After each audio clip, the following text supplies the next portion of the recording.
आपको लोटा भर के जल चढ़ाने का फायदा क्या हुआ है? अब सुनना, पूरे भारत के लोग और पूरे देश विदेश में बैठे हुए जितने भक्त इस आस्था चैनल के माध्यम से कथा सुन रहे हैं, महाराज भगवान का एक नाम है भिक्षुवर, और भिक्षुवर अवतार की कथा कल चल रही थी। भगवान शंकर जब सत्यारथ के मर जाने के बाद उसकी धर्म पत्नी गर्भ से थी, और वह धर्म पत्नी भी बच्चे को जन्म देकर घाट पर छोड़कर जब पानी पीने के लिए गई तो घड़ियाल ने, मगर ने उसको पकड़ लिया और वो धर्म पत्नी भी मर गई। पार्वती जी के मन में संशय आ गया था, पार्वती जी के मन में संशय प्रकट हो गया था कि ये शंकर भगवान की उपासना करता है, ये शिव का भजन करता है। राजा सत्यारथ शंकर भगवान को जल चढ़ाता है, राजा सत्यारथ भगवान शंकर की आराधना करता है, शिव की आराधना करता है। उसके बाद भी इसके प्राण छूट गए। इसकी धर्म पत्नी वो भी भगवत भजन में डूबी रहती है, उसके प्राण छूट गए। इसकी राज सत्ता चली गई, उसका वैभव चले गया, उसका बच्चा नदी के घाट पर पड़ा हुआ है। शिवजी के सामने प्रश्न का अंबार था, भगवान शंकर के सामने ढेर प्रश्न थे।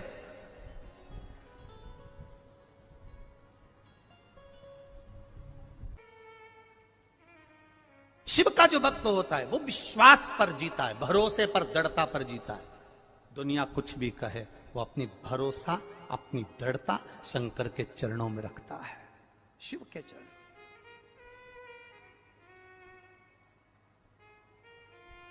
पार्वती, तुमने राजा सत्यारथ का जीवन देखा है, तुमने राजा सत्यारथ के लिए, तुम कह रही हो कि राजा सत्यारथ पूजन करता था, पाठ करता था, अर्चना करता था, शंकर को जल चढ़ाता था, शिवालय जाता था, और उसकी धर्म पत्नी भी जल चढ़ाती थी, शिवालय जाती थी। उसका बच्चा पड़ा हुआ है, उसका पूरा वैभव चले गया। शंकर की आराधना करने वाले को इतना कष्ट होगा, शिव की आराधना करने वाले को इतना दर्द होगा, शंकर की आराधना करने वाले को इतना दुख होगा, ये तो होना नहीं चाहिए था।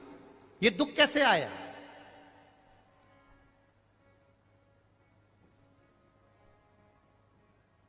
ये कष्ट कैसे आया? ये तकलीफ कैसे आई? शिव जी ने कहा, पार्वती चल मैं तुझे घुमा के लाऊं, और घुमाया। जलाशय में पार्वती जी को पूरी लीला का दर्शन करा दिया कि पूर्व समय के भोग के कारण, पूर्व समय के दूसरे का सामान ले लिया था, दूसरे के घर पर आक्रमण कर दिया था, दूसरे का वैभव चुरा लिया था, दूसरे का धन चुरा लिया था, दूसरे की सत्ता चुरा ली थी। इसलिए इस जन्म में भले मेरा भजन करा इसने, मुझ पर जल चढ़ाया इसने, मेरी आराधना करी इसने, पर पूर्व कर्म का भोग तो भोगना पड़ेगा। हम पहले भी कथा में कहे, तुम वेद पुराण को मानो ना मानो,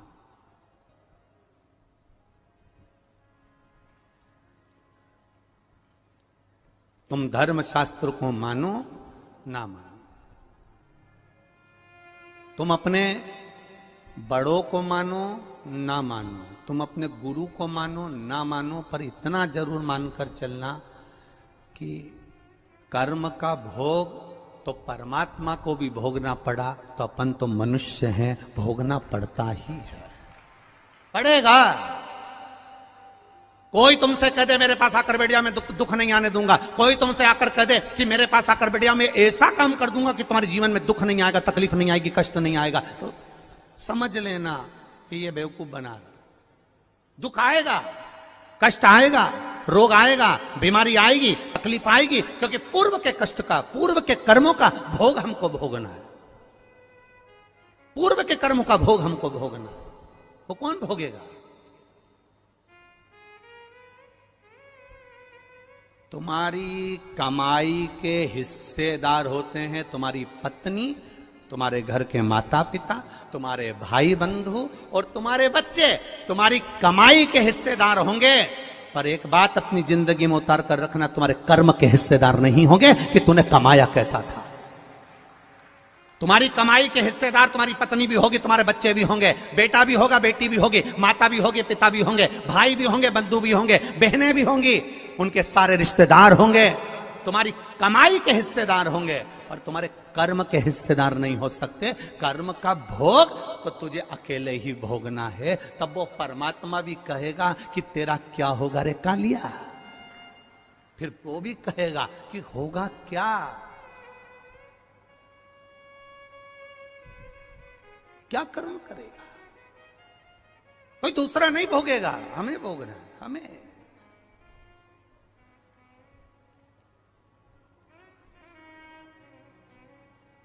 महाराज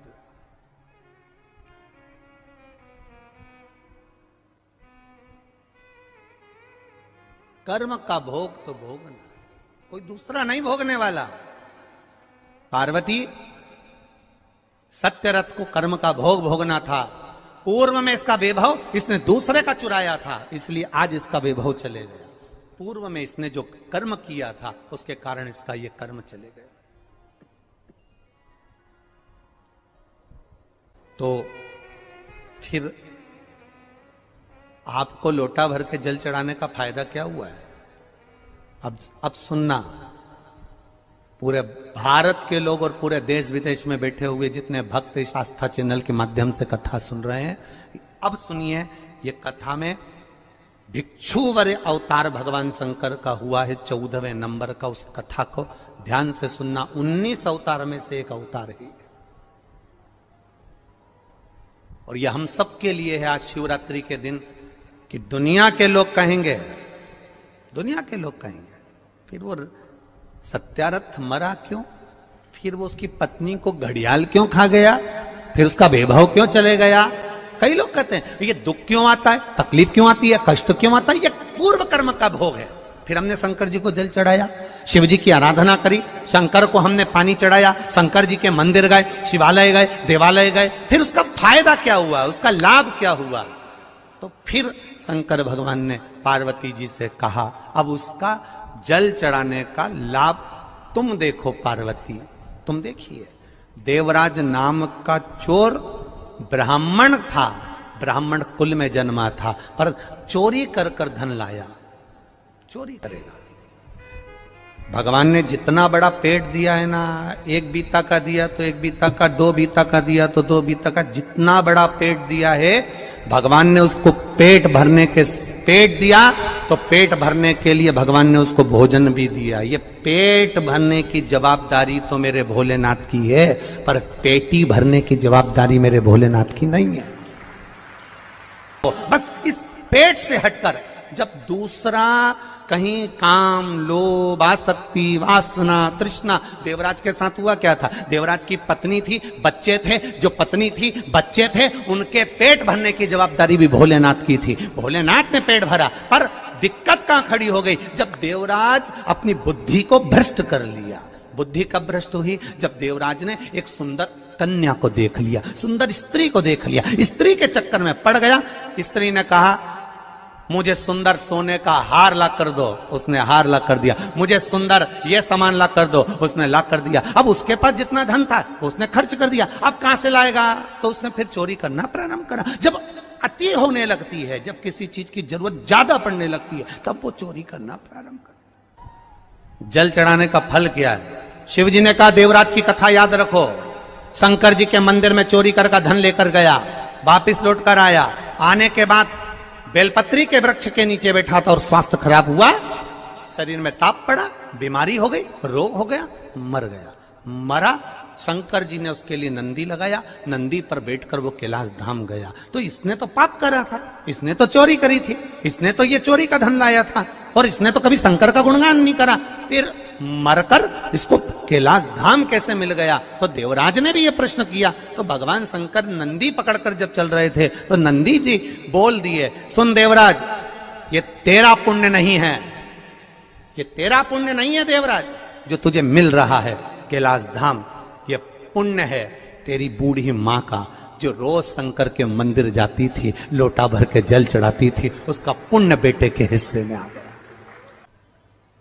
मत्स्य दत्त क्यों चला गया? उसकी पत्नी क्यों चली गई? शंकर भगवान ने कहा यह कर्म का भोग था, कर्म का भोग, कर्म का भोग था। महाराज फिर लोटा भर जल चढ़ाने का फल क्या मिला इस सत्यरथ को? अब शिव जी ने कहा, सुन पार्वती, लोटा भर के जल चढ़ाने का फल क्या मिला? उसका फल ये है, अगर ये नारी गर्भ से होती, पानी पीने जाती और घड़ियाल इसको मार देता तो इसके घर में दिया जलाने वाला भी नहीं बचता, इसका पूरा वंश मिट जाता। इसके बच्चे का जन्म पहले करवाया, बच्चे का जन्म पहले करवाकर घाट पर सुलवाया। पानी पीने ये अकेली गई, इसको मगर ने पकड़ लिया, इसके बच्चे को संभाल कर रखा, क्योंकि इसने जो जल चढ़ाया था उस जल का फल ये मिलेगा कि इसके बच्चे को वापस वही वैभव फिर प्राप्त होगा।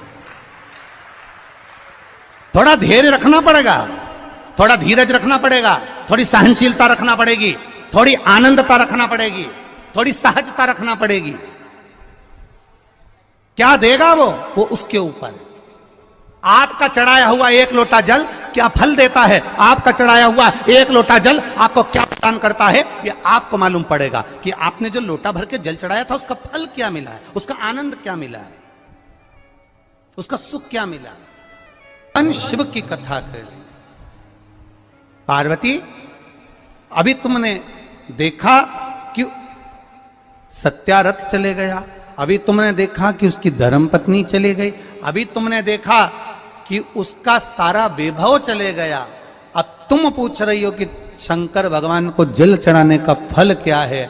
अब मैं वो फल का दर्शन तुम्हें करा रहा हूं। और पार्वती अब तुम रुको। इतने में माता पार्वती के सामने भगवान शंकर ने एक भिक्षुक का रूप धारण कर लिया, एक भिखारी का, एक भिक्षुक का रूप धारण करा। और भिक्षुक बनकर मेरा देव अधिदेव महादेव, भिक्षुक बनकर मेरा शंकर, भिक्षुक बनकर मेरा देव अधिदेव महादेव उस नदी के घाट पर पहुंच गए जहां पर राजा की धर्म पत्नी ने अपने बच्चे को जन्म दिया था। उस घाट पर पहुंचे। अब देखिएगा जरा एक लोटा जल का महत्व, इसलिए कहते हैं सारी समस्या का हल, सारी समस्या का हल एक लोटा जल का महत्व। देखिए धर्म पत्नी ने बच्चे को जन्म दिया था, उस बच्चे को भगवान शंकर भिक्षुक बनकर, एक भिखारी का, एक भिक्षुक का रूप धारण कर कर उस बच्चे को गोदी में उठा लिए। एक नारी दूसरे घाट पर कपड़े धो रही थी, शिवजी उस बच्चे को लेकर उस नारी के पास पहुंच गए। अब एक लोटे जल का महत्व देख लीजिए।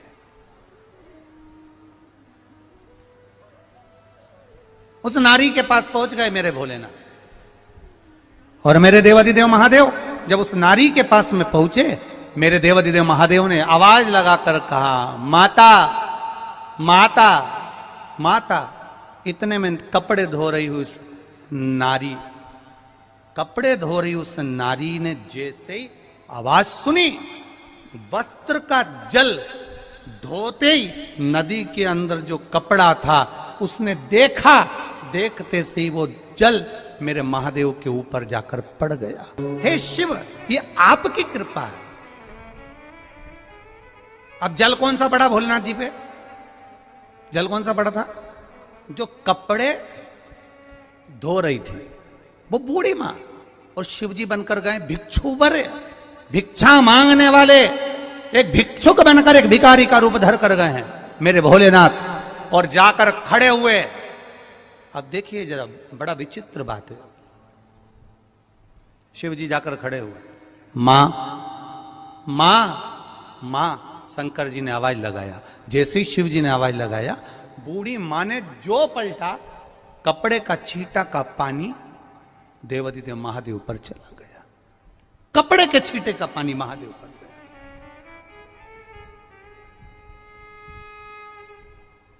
शिव जी मुस्कुरा रहे हैं, शंकर जी बहुत मुस्कुराए। पार्वती जी ऊपर से देख रही, गजब की लीला कर रहे हो महाराज, आज तो भिखारी का रूप रख लिया तुमने, भिक्षुक का। शंकर भगवान बोले, जैसा रूप रखा है वैसा जल भी चढ़ा है। शिव जी बोले कि जैसा रूप रखा है ना वैसा जल भी चढ़ा है। ये जल कोई साधारण है क्या?